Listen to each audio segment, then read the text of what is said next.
દ્વારકાથી દાહોદ મિત્રો કેટલા કિલોમીટર થાય છે અને ત્યાં જવામાં કેટલો સમય લાગે છે અને ત્યાં જવા માટે કયા કયા રૂટ આપણા માટે શોર્ટકટમાં છે। તો આજના વિડીયોમાં મિત્રો આપણે બધી માહિતી મેળવવાની છે। મિત્રો દ્વારકાથી દાહોદ જવા માટે કેટલા કિલોમીટર થાય છે, કયો રૂટ આપણા માટે શોર્ટકટ છે, ક્યાં થઈને નીકળાય છે ને ક્યાં જવામાં કેટલો સમય લાગે છે। તો વિડીયોમાં મિત્રો ખાસ બન્યા રહેજો। મિત્રો અહીંયા બ્લર સ્ક્રીન તમને દેખાડું છું, હું બધી માહિતી તમને નથી દેખાડી શકતો અહીંયા, કારણ કે યુટ્યુબ વિરોધ છે, પણ તમે ઘરે બેઠા પણ આ બધી માહિતી મિત્રો મેપ દ્વારા મેળવી શકો છો। તો તમારે અન્ય કોઈ પણ મિત્રો શહેર કે દૂરથી મિત્રો ક્યાંય પણ તમારે જવું છે અને તમને ખબર ખ્યાલ ના હોય તો કોમેન્ટ કરજો મિત્રો, આપણે એના વિશે પણ વિડીયો બનાવવાની પૂરી કોશિશ કરીશું। તો વિડીયોને આપણે શરૂઆત કરી દઈએ કે આપણે મિત્રો છે ને દ્વારકાથી દાહોદ જવું છે તો ક્યાં થઈને જવા છે, કેટલા કિલોમીટર થાય છે અને કેટલો સમય લાગે છે।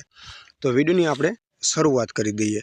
સૌથી પહેલાં તો મિત્રો તમે દ્વારકાથી નીકળો છો તો દ્વારકાથી જેવા નીકળો ત્યાં જ મિત્રો છે ને બે રૂટ પડે છે, તમને ખ્યાલ ના હોય તો કહી દઉં। જો તમે ચરકાલા અને ગુરગઢ ત્યાં થઈને નીકળો તો બે રૂટ છે, અને બીજું છે મિત્રો ગોરિંજા અને ઓખમઢી ત્યાં થઈને નીકળો તો પણ તૈયાર છે। હવે મિત્રો દ્વારકાથી તમે નીકળો છો તો ગોરિંજા, ઓખામઢી અને ત્યાર પછી મિત્રો આગળ તમે નીકળો એટલે વડોદરા અને ખંભાળિયા થઈને મિત્રો આપણે નીકળવાનું છે।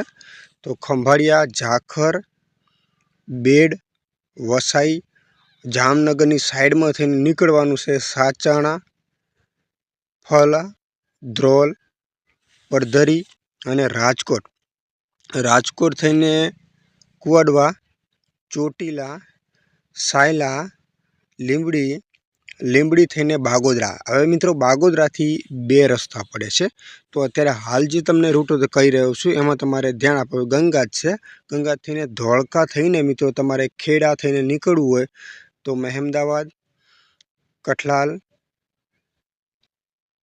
બાલાસિનોર અને કોદરા થઈને પીપોલ, લીંબખેડા અને મિત્રો દાહોદ। હવે આ જે મેં તમને ગામડાઓ કીધા છે એ ગામડા ઉપર તમે મિત્રો નીકળો છો તો એના જે સમય અને કિલોમીટરની વાત કરીએ તો સમય લાગે છે મિત્રો 10 કલાક અને 50 મિનિટ લાગે છે।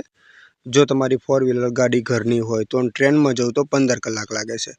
હવે વાત કરીએ કિલોમીટરની મિત્રો, જે કિલોમીટર લાગે છે મિત્રો 635 કિલોમીટર અથવા 36 કિલોમીટર।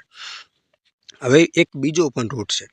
હવે બીજો રૂટ એ છે મિત્રો કે તમે જે બાયપાસ આપણે જ્યાં સુધી તમે ત્યાંથી નીકળો છો ચોટીલા, રાજકોટ, વસાઈ, સાયલા, લીંબડી અને બાગોદરા તમે પહોંચો એટલે બાગોદરાથી એક બીજો રૂટ પડે છે જે વટમણા ચોકડી કહેવામાં આવે છે, કદાચ તમને ખ્યાલ હશે। હવે વટમણા ચોકડી થઈને તારાપુર થઈને બોરસદ, આસોદર, વાસદ, જરોદ, હાલોલ, કલોલ, વેજલપુર અને ગોધરા થઈને પીપોલ, લીંબખેડા અને દાહોદ। હવે મિત્રો આ રૂટની આપણે જો વાત કરીએ તો આ રૂટમાં મિત્રો 10 કલાક અને 55 મિનિટ લાગે છે, અને કિલોમીટરની વાત કરીએ તો 657 કિલોમીટર લાગે છે। હવે મેં તમને મિત્રો બે રૂટ દેખાડ્યા છે। હવે બે રૂટમાં તફાવત કયો છે? તો મિત્રો બે રૂટમાં તફાવત મિત્રો એ છે કે જે પહેલાં તમને મિત્રો વાત કરી જે શોર્ટકટ પડે છે જેની અંદર 10 કલાક અને 51 મિનિટ લાગે છે, અને કિલોમીટરની આપણે વાત કરીએ તો 636 કિલોમીટર થાય છે। અને જે બીજો રૂટ એટલે કે જે હાલોલ અને જે વડોદરા ઉપર થઈને નીકળે છે વાસદ ઉપર થઈને, એની મિત્રો આપણે વાત કરીએ તો 657 કિલોમીટર મિત્રો થાય છે। હવે તમે સમજી લો મિત્રો કે 25 કિલોમીટરનો ફરક પડે છે વધારે। જો તમે આ રૂટ ઉપર થઈને નીકળો છો તો 25 કિલોમીટર તમારા માટે મિત્રો વધારે થશે। જો મિત્રો અન્ય કોઈ પણ શહેર કે કોઈ પણ જગ્યાએ તમારે જવું છે તો મિત્રો કોમેન્ટ કરજો, આપણે એના માટે વિડીયો 100% બનાવીશું। ભલે તમારે ભરૂચ જવું હોય, સુરત જવું હોય, ભાવનગર જવું હોય કે જૂનાગઢ જવું હોય, પોરબંદર જવું હોય કે જામનગર જવું હોય, ભુજ જવું હોય કે કોઈ પણ જગ્યાએ તમારે જવું હોય તો કેટલા કિલોમીટર થાય છે, કેટલું અંતર થાય છે, કેટલો સમય લાગે છે, એની બધી જ માહિતી છે ને મિત્રો આપણે વિડીયો દ્વારા અને એપ્લિકેશન દ્વારા જોઈને આપવામાં આવે છે। તો આપણી આ મિત્રો ખાસ ચેનલને સબસ્ક્રાઈબ કરી લેજો, જેથી મિત્રો ખાસ આવા જ વિડીયો તમને છે ને મળી રહેશે. તો ચેનલને સબસ્ક્રાઈબ કરી લેજો.